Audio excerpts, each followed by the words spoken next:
If we take a look at the world over the last 100 years or so, you'll notice we have seen an unbelievably rapid advance in technology. And if you have a look within that same time frame, you'll notice we have experienced mass global biodiversity loss with now rapidly mounting environmental collapse, which is resulting in increasing political, social, and economic instability because everything we use or consume is provided by nature. And we only manage three things on this planet. We manage our societies, economies, and our environment. Everything else is what we make.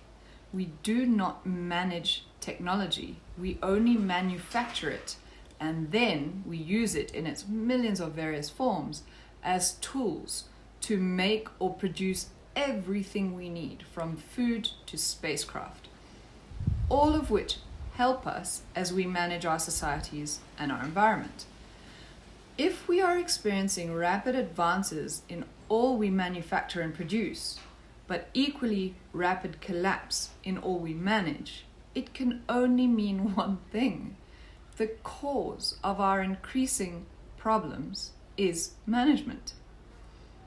We know we are causing our mounting global disasters, and scientists have discovered that the reason our management is failing us is because none of us are born with the ability to simultaneously manage and consider the complexity of human societies and nature. We consider them one by one. It can be done, but it has to be consciously learned. Our genetic inability to automatically manage complexity causes organizations and governments to consider and manage social, economic, and environmental policies as if they are separate things, isolating them from each other, which results in endless and unavoidable knock-on consequences, because human societies and nature are, in fact, inseparable. They exist as one hugely complex, interconnected, self-organizing whole, yet we consider, manage, and study them as separate fields. We could compare it to trying to manage water by studying and making separate decisions for the hydrogen and oxygen in isolation of each other and wondering why we fail. Another big problem we are faced with is, in order to manage land or anything at scale, we do it through our organizations. But as soon as we form an organization, we literally create monsters because they take on a life of their own. They don't think, act, or get treated as an individual would. Policies that come from organizations are not ones any of us would make as individuals, because organizations are incapable of humanity and common sense. They will meet short-term objectives regardless of the long-term consequences. This is why our organizational policies have resulted in agriculture becoming the most destructive industry on the planet, and why organizations are the biggest cause of mass environmental collapse and climate change. If you are in any doubt whether we're not connected to our environment, or whether social or economic decisions or policies should continue to be made in isolation of environmental ones, just ask yourself these few questions. Can any nation have physical or economic stability without ecological stability? No. Can any individual or business make money without nature? No. Can any of us survive without food, water, and air? No. Can our children have a future if we continue to destroy our environment? No. We know how and why our management is failing us, but it involves accepting new management insights which go against thousands of years of human belief. And if we look through history, it shows us how hard it is to get adults to accept new discoveries. But luckily for their future, children pick up these new insights very, very quickly. So I wanted to show you that these are the first school children to understand and begin to address the root cause of global biodiversity loss and climate change.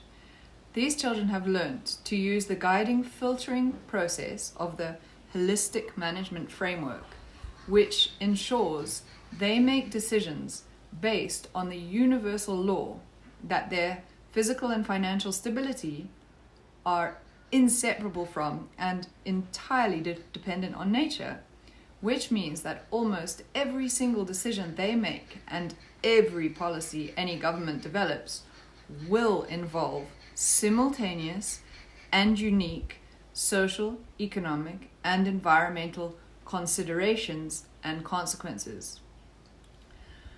These kids are using this new decision-making process, and they are successfully managing complexity. Now we just need to get world leaders doing it. These children are the real game changers when it comes to addressing and beginning to reverse climate change. This is our Flower of Life holistic context. We want a happy, peaceful, safe school that allows us to grow within our own religious or spiritual beliefs. We want to be able to eat nutritious food and drink clean water so that we can have healthy bodies and minds. We want to have fun learning and be able to spend time with our family and friends, while also enjoying sports, music, art, and the other things we love doing, especially spending time in nature. None of these things will be possible if our surrounding environment is unhealthy. We must take care of nature and the biodiversity of Earth's ecosystems, both on land and in her rivers, lakes, and oceans. We will be able to have the lives we want by being kind, helpful, and considerate of people's feelings. We should always show respect for each other's differences and be grateful for what we have. We will encourage and support each other while we take care of our environment together. These are our filtering questions. Remember to check if your decisions are leading you towards your holistic context. If you aren't sure, or if you want to compare decisions to know which one will be better, then ask these questions before making your decision. Luke, can you start us off? Yes, I will. Does this action address the root cause of the problem I'm trying to solve? Think about why the problem started in the first place. Will this action help or harm nature? Will this action help or harm our relationships with others? Will this action help or harm our income? And lastly, How do we feel about this action now? these are our filtering questions. So remember to check if your decision. Break I'm a second. No, you'll cut it right and add. So these are our filtering questions. So remember, if you want Get the bit when she bit the stick. context, if you aren't sure, or if you want to compare decisions that made Have a look within the same time frame.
There's a rolling thunder across the savannah, a hope and a dream at the edge of the sky, and your life is a story